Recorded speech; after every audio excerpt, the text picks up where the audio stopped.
welcome to my channel. My name is Teresa, and today I'm going to be showing you what I eat in a day. I've actually done one of these before in my channel, which I'll link down below so you can check that one out too. But of course I eat different things basically every day or every couple of days, so I just wanted to do it again and show kind of a different meal set. So it's already 9 a.m. and I'm starving for breakfast, so let's get started. The first thing I do in the morning is pour myself a large glass of water to keep me hydrated, and then pop in a couple ice cubes because I love extra cold water.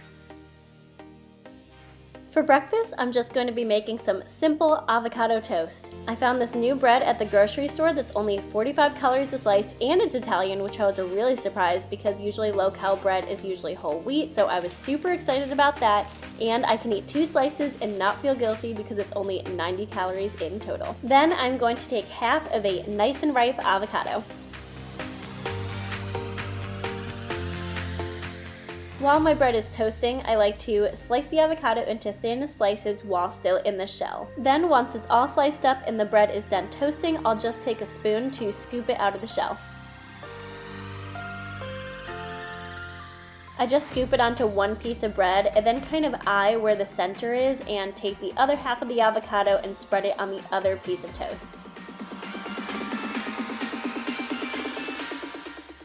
Then I go through with a fork and I start mashing the avocado onto the bread. I like to have a nice even layer all over the slice, and I do the same thing on the other side. Now this is my favorite part. I'm taking my favorite light balsamic vinaigrette from Kraft and I'm just drizzling a little bit over each slice. I think it gives it a ton of flavor and really makes the avocado pop. Then I'm taking the all famous everything but the bagel sesame seed seasoning and I'm just sprinkling a little bit over each slice to give it even more flavor. And that is all for my very simple avocado toast breakfast.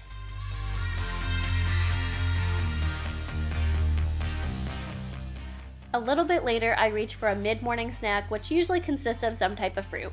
Today, I just had a Granny Smith apple that was already cut up with lemon in the fridge.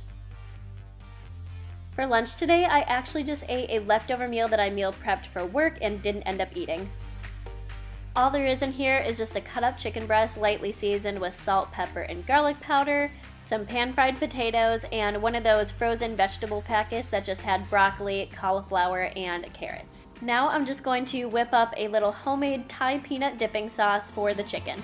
I'm not really following a recipe this time because I've kind of just learned what flavors I like in my dipping sauce, so I'm just kind of eyeing it and taking 3 big scoops of peanut butter.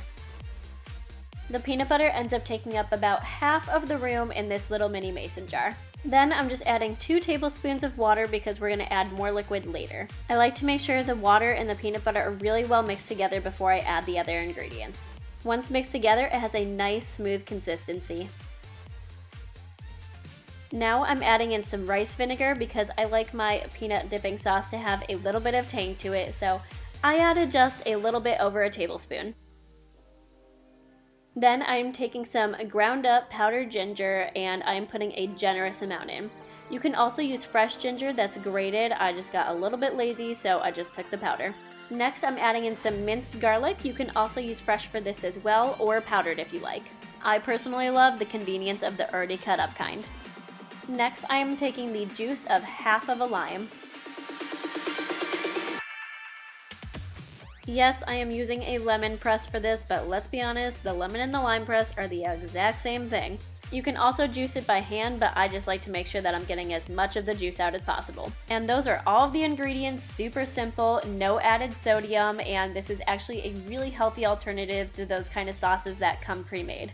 To make a thicker or thinner sauce, just add more peanut butter or water accordingly. So now I'm just going to take my freshly made peanut sauce and drizzle it over my nice and warmed up chicken. Then I'm just going to add a little bit of salt and pepper to my veggies.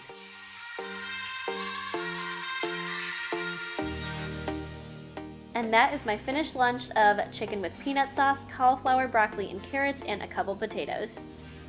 For dinner, I really wanted to make some zucchini noodles, but they were all out of zucchini at the grocery store, so I picked up these zucchini squashes instead, which are basically the same thing. And I'm just peeling the skin off because the skin looked a little bit damaged.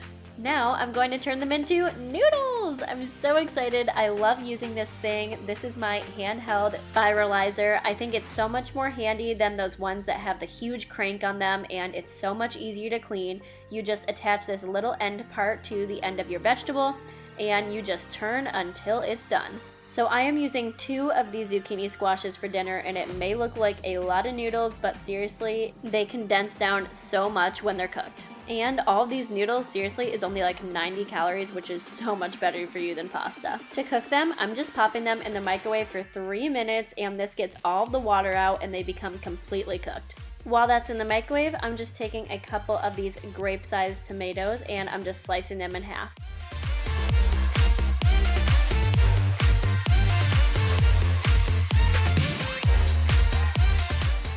Once the noodles are done in the microwave, you can see they've condensed a lot in size, and I just add in my grape tomatoes. And for the sauce, I'm using my favorite pesto. I seriously love pesto so much. I think it's such a unique and bold flavor, and it's very low in calories. The serving size for this is 1/4 cup, which is seriously so much. And that is my finished dinner. Yellow zucchini squash noodles with pesto and grape tomatoes. Hey guys, so that is all for today's video. I hope you enjoyed watching what I eat in a day, and comment below what your favorite recipe was. Thanks for watching. I'll see you guys next time.